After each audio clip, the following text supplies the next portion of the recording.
L'obscurité totale, c'est le sentiment qui vous étreint quand tout s'effondre. Les ennemis s'accumulent, les faux témoins se lèvent et l'avenir semble bouché.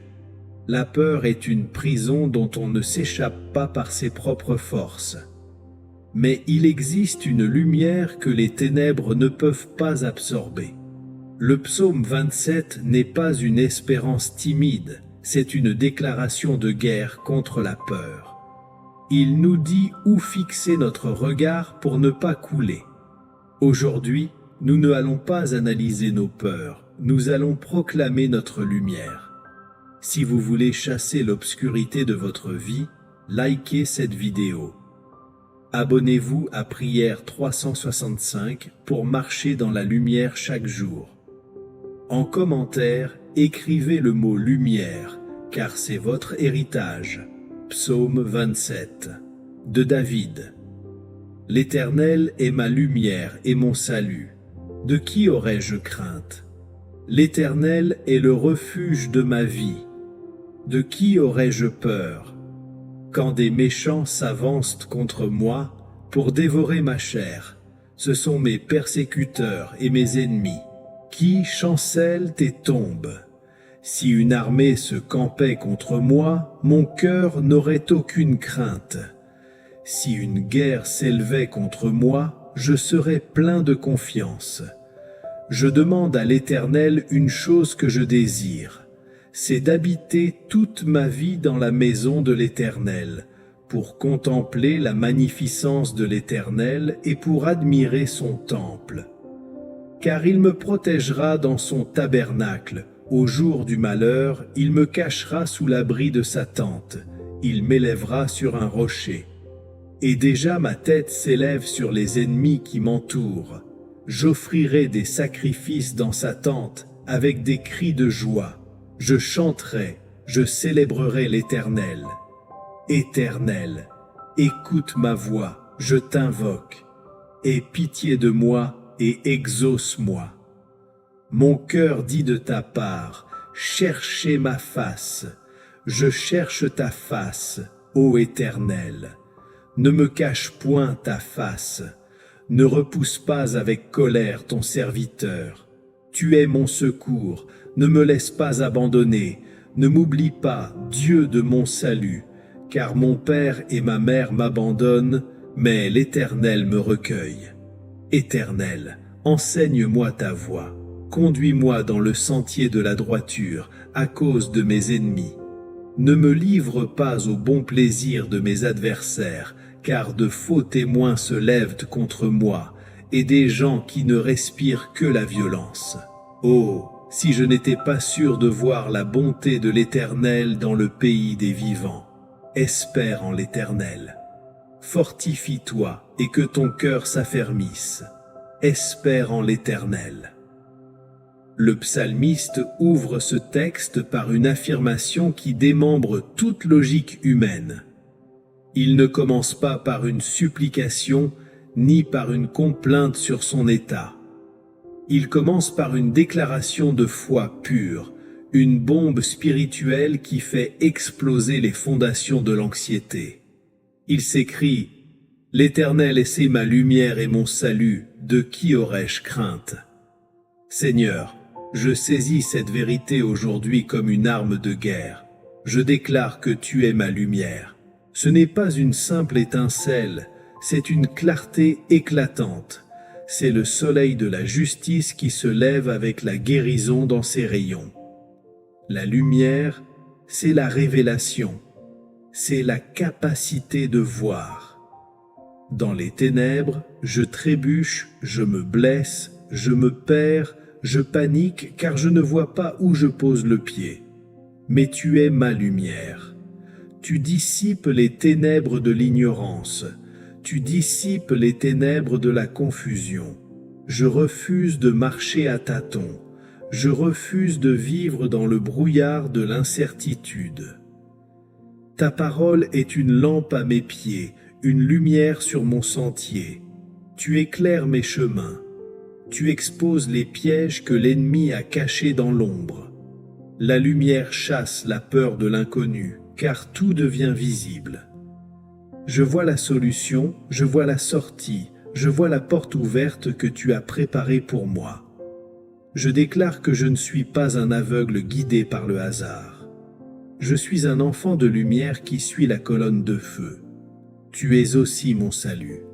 C'est le second pilier de ma confiance. Le salut, ce n'est pas juste une promesse pour le ciel, c'est une réalité présente. Le mot hébreu Yeshua implique la délivrance, la victoire, la prospérité et la sécurité. Tu es mon sauveur. Tu me tires de la fosse. Tu me délivres de la main de l'oppresseur. Tu me sauves de ma propre folie. Je déclare que je suis sauvé. Ma vie n'est pas en danger, car ma vie est cachée en toi. Ma santé est sous ta protection. Mes finances sont sous ta garde. Mon âme est sécurisée. Si tu es mon salut, alors aucune situation n'est désespérée. Aucun problème n'est sans solution. Tu as le monopole de la délivrance. Je refuse de chercher le salut ailleurs, pas dans les banques, pas dans les relations humaines, pas dans les politiques, mais en toi seul. La question qui suit cette affirmation est rhétorique, déconcertante, puissante. De qui aurais-je crainte ? C'est une question qui oblige mon âme à faire l'inventaire de ses peurs et à les confronter à ta grandeur. De qui aurais-je peur ? Qui peut m'effrayer quand le Dieu Tout-Puissant est pour moi ? Je refuse de craindre les hommes. Qui sont-ils pour que je tremble devant eux ? Ce sont des mortels. Ce sont des créatures limitées, fragiles, faites de poussière et qui retourneront à la poussière. Ils ont un début et une fin. Ils ont des forces, mais ces forces sont empruntées. Ils ont de l'influence, mais elle est temporaire. Pourquoi aurais-je peur d'un homme qui mourra ?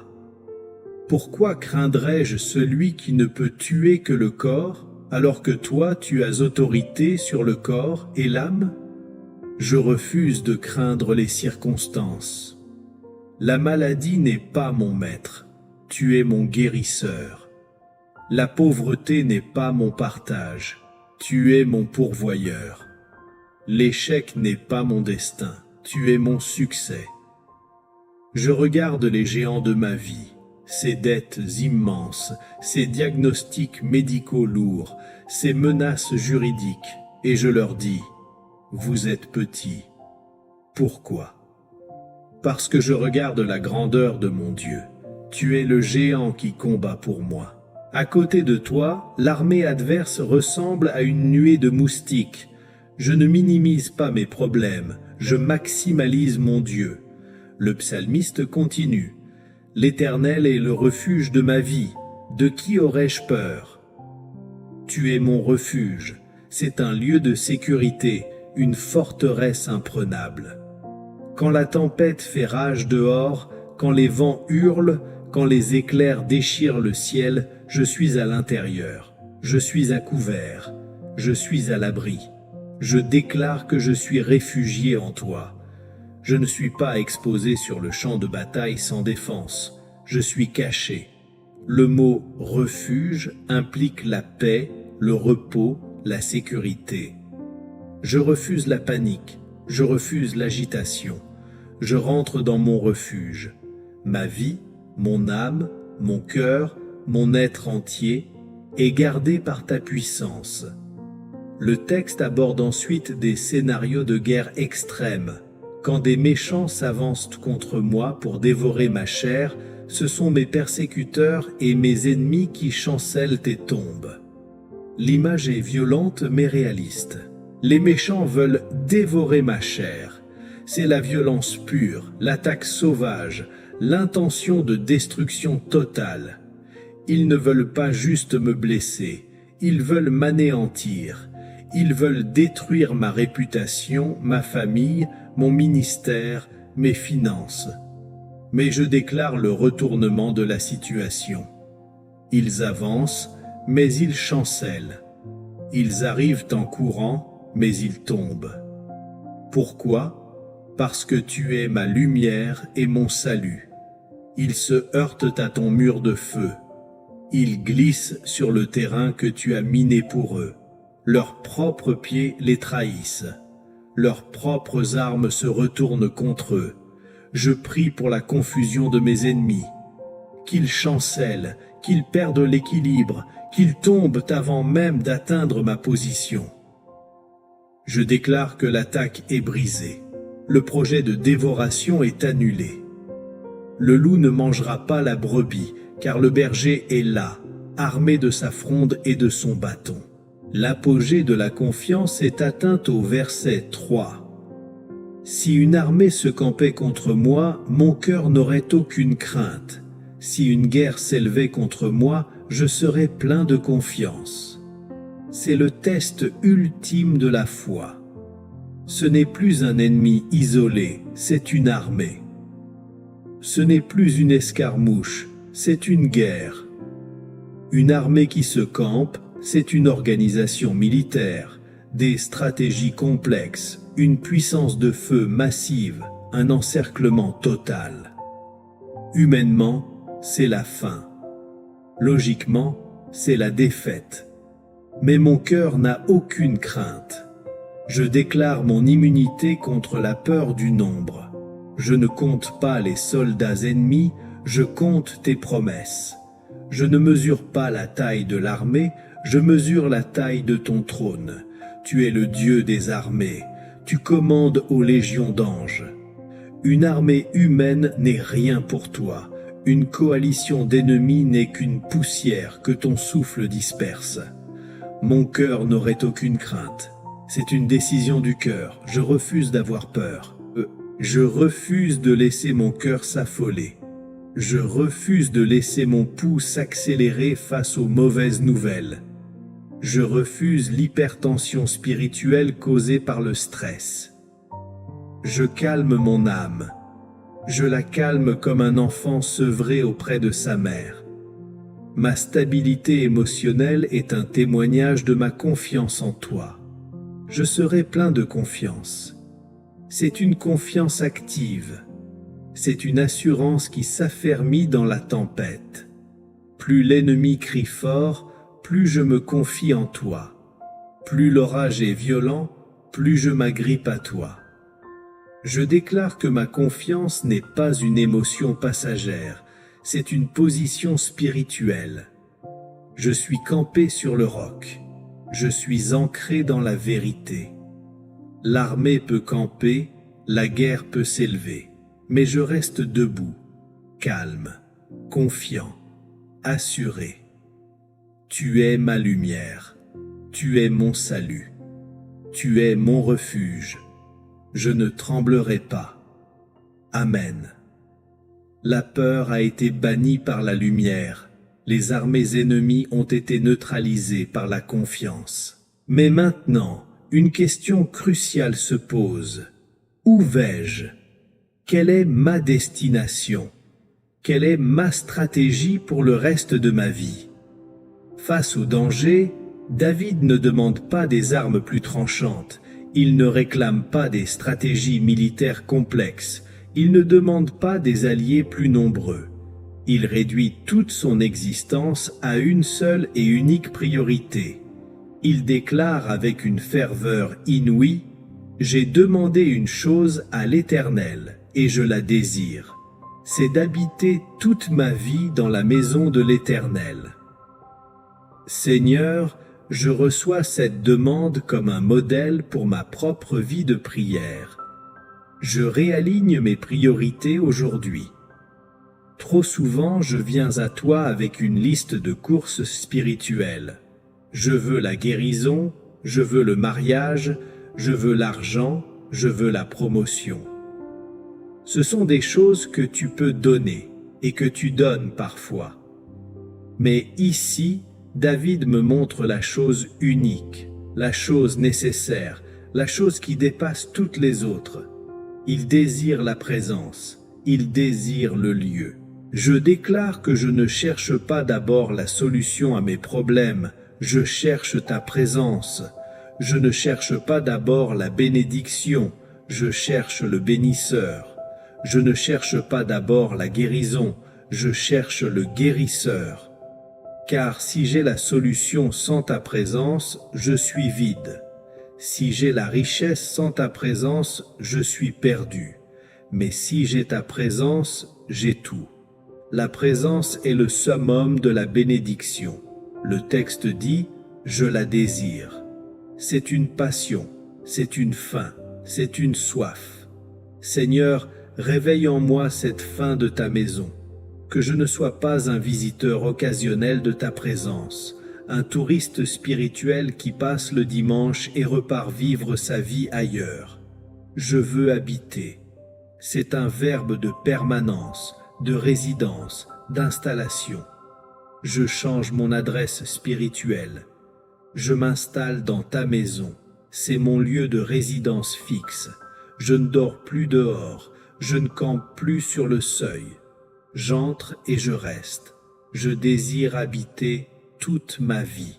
C'est un engagement sur le long terme, pas seulement quand tout va bien, pas seulement quand je sens des frissons, mais toute ma vie.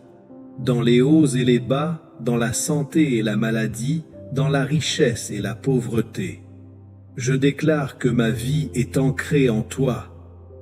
Ma stabilité ne dépend plus des circonstances extérieures, elle dépend de ma position à l'intérieur de ta maison. Quel est le but de cette résidence permanente? David donne 2 raisons. Pour contempler la magnificence de l'Éternel et pour admirer son temple. Seigneur, je viens te regarder. C'est l'essence même de l'adoration. Contempler ta magnificence, ta beauté, ta gloire. Quand je contemple ta beauté, les laideurs de ce monde perdent leur attrait. Quand je contemple ta grandeur, mes problèmes perdent de leur grandeur. Je garde les yeux fixés sur toi. Je refuse d'être distrait par les choses éphémères. Je choisis la beauté de la sainteté. Et pour admirer son temple, je prie pour avoir un regard émerveillé sur ton œuvre, sur ton Église, sur ton royaume. Je refuse le regard critique, le regard blasé. Je choisis le regard de l'admiration. Je veux voir ce que tu fais dans le monde. Je veux voir ta main dans les détails de ma vie. La conséquence de cette habitation est la protection assurée.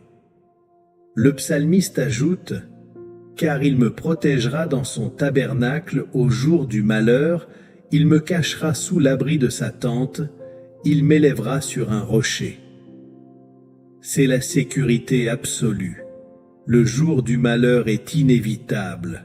Les tempêtes soufflent. Mais dans ta maison, je suis protégé. Je déclare que ta présence est mon abri, sous l'abri de sa tente. C'est une image d'intimité et de couverture. Le toit de ta tente me sépare du soleil brûlant des épreuves et de la pluie battante des accusations. Je suis à l'abri. Rien ne peut m'atteindre sans passer par ta couverture. Je refuse de chercher refuge ailleurs. Les abris du monde sont fragiles. Ils s'effondrent au premier coup de vent. Mais ta tente est solide. Ton tabernacle est éternel. Tu m'élèves sur un rocher. C'est une position de supériorité. Le rocher est plus haut que les plaines inondables. Quand l'inondation vient, le rocher reste sec. Je déclare que je suis élevé au-dessus de la crue des eaux. Je suis élevé au-dessus du niveau de la crise. Je ne suis pas englouti par les vagues. Je suis perché sur le rocher de ta présence. De cette hauteur, je vois les choses différemment. Je domine sur la situation au lieu d'être écrasé par elle. Le résultat de cette protection est une victoire visible. Et déjà ma tête s'élève sur les ennemis qui m'entourent. Je déclare le retournement de la situation. Les ennemis m'entourent, c'est un fait. Mais ma tête s'élève. Je ne suis pas à genoux, je suis debout. Je ne suis pas baisse, je suis relève. Ma tête dépasse la ligne de mire de l'ennemi. Il ne peut pas m'atteindre. Je suis hors de portée. Cette position d'autorité dans ta maison conduit à la louange. J'offrirai des sacrifices dans sa tente avec des cris de joie. Je chanterai, je célébrerai l'Éternel. C'est la réponse finale de la foi. Je ne me lamenterai pas dans ta maison. Je ne me plaindrai pas dans ta tente. J'offrirai des sacrifices de joie. La louange est mon sacrifice. C'est l'offrande que je te fais. Je choisis la joie. Je refuse de laisser l'ennemi voler ma louange. Ma bouche sera remplie de rires et de chants de triomphe. Je chanterai, je célébrerai l'Éternel. C'est une décision ferme. Peu importe ce qui se passe dehors, à l'intérieur de la maison, c'est la fête. À l'intérieur de la présence, c'est la victoire. Je m'installe dans cette position. J'habite ici. Je suis chez moi dans ta présence. C'est mon refuge, mon rocher et ma salle de concert pour ta gloire. Amen. La prière a traversé les ténèbres. Elle a visité la maison du Père. Et maintenant, elle s'élève vers son point culminant.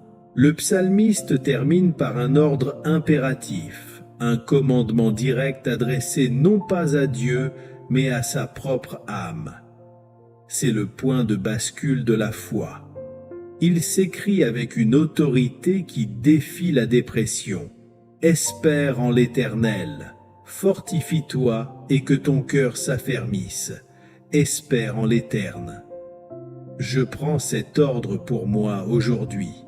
Je le reçois comme une directive divine. Mon âme, écoute bien. Espère en l'Éternel. Cesser d'espérer, c'est mourir. L'espérance est l'oxygène de la foi. Je refuse de laisser mon espérance s'éteindre. Je refuse de laisser le pessimisme, le cynisme ou le découragement coloniser mon cœur. J'active mon espérance. Je la réveille, je la secoue. Espérer en l'Éternel, ce n'est pas croiser les doigts en attendant que la chance tourne. C'est une attente active, une confiance dynamique. C'est savoir que quelqu'un vient. C'est savoir que l'intervention est en route. Je fixe mon regard sur toi, Seigneur, et non sur la montagne qui bloque mon chemin. Je regarde à ta promesse, et non à mon problème. Je choisis de croire que tu es capable, que tu es fidèle, que tu es bon. Je refuse l'abattement. L'abattement est l'arme favorite de l'ennemi pour paralyser le peuple de Dieu. Il veut me voir les épaules voûtées, la tête basse, sans force. Mais je déclare que je me redresse. Je refuse de traîner mon âme dans la poussière. Je refuse la défaite mentale avant même d'avoir combattu. Je me lève. Je secoue la poussière de mes habits. Je remets ma tête droite. L'ordre continue. Fortifie-toi. C'est un impératif. Cela signifie que j'ai un rôle à jouer. La force ne tombe pas du ciel comme la pluie sur un passant endormi. Je dois me fortifier. Comment? En me nourrissant de ta parole, en me tenant en ta présence, en refusant les voix négatives. Je me fortifie en me souvenant de tes hauts faits passés. Je me fortifie en méditant sur tes promesses. Je suis actif dans ma foi. Je ne suis pas une feuille morte au gré du vent. Je suis un chêne de justice planté près des eaux. Et que ton cœur s'affermisse. Mon cœur est le centre de tout. Si mon cœur chancelle, tout chancelle. Si mon cœur est ferme, tout est possible. J'ordonne à mon cœur de s'affermir. Cesse de trembler mon cœur. Cesse de palpiter de peur. Le Maître de l'univers est ton Père. Le Roi des rois est ton berger. Le Tout-Puissant est ton refuge. Pourquoi tremblerais-tu? Je déclare une stabilité émotionnelle surnaturelle sur ma vie.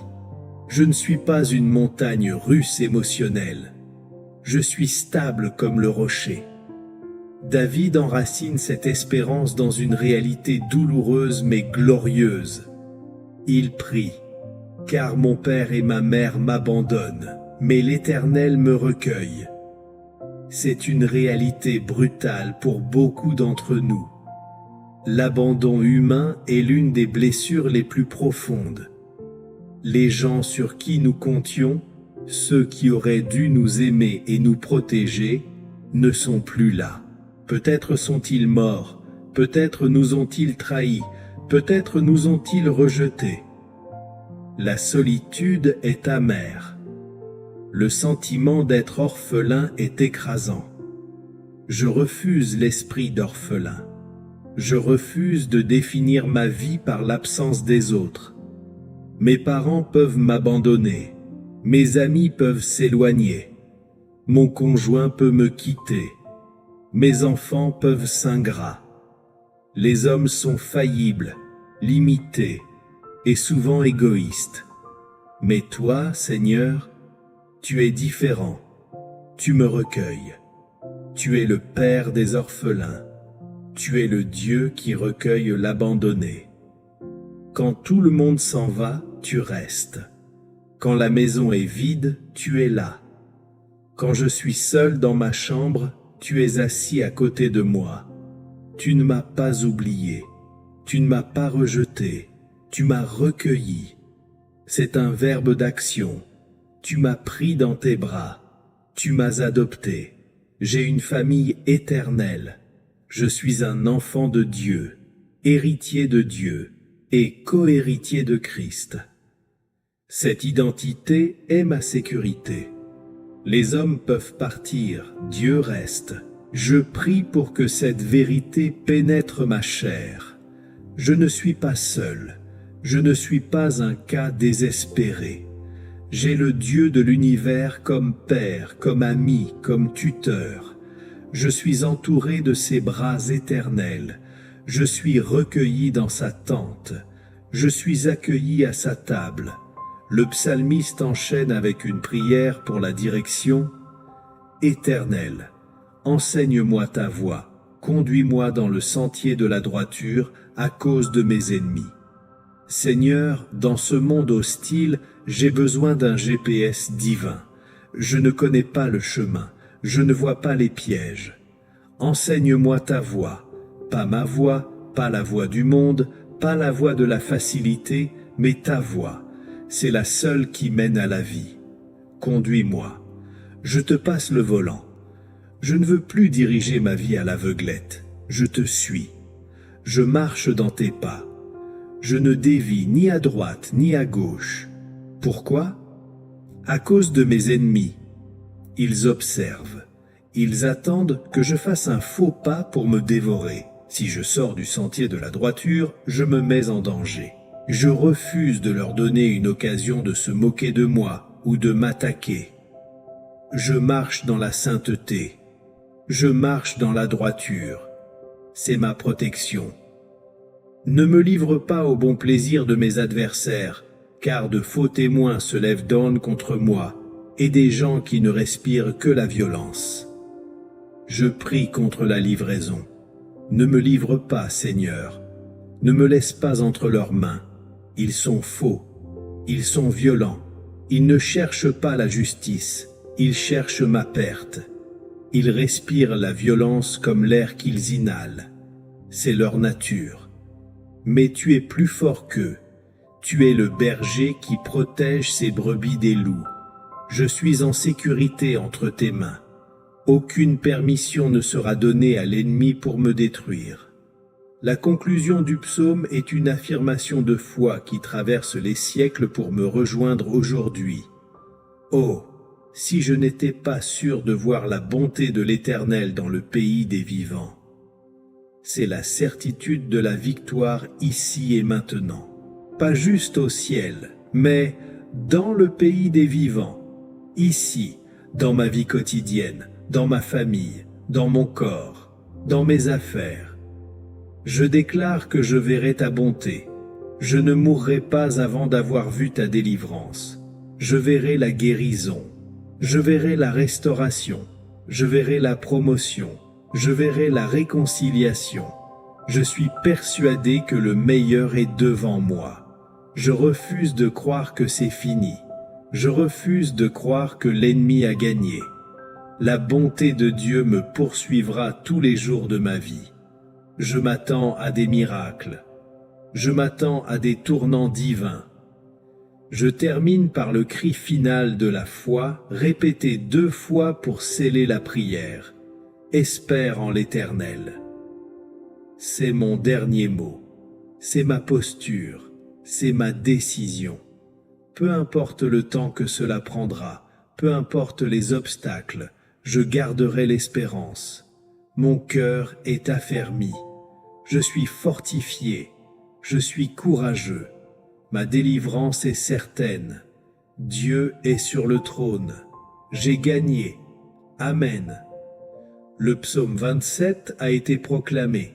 Vous avez retrouvé votre lumière. Vous avez réintégré la maison du Père. Ne laissez pas la peur refermer ses griffes sur vous. Vous êtes cachés. Vous êtes aimés. Vous êtes sauvés. Sortez avec l'assurance que l'Éternel est votre défenseur. Si cette prière a raffermi votre cœur, écrivez confiance en commentaire. Partagez ce message pour éclairer ceux qui sont dans le noir. Abonnez-vous à Prière 365. L'Éternel est votre lumière. Allez sans crainte. Au nom de Jésus. Amen.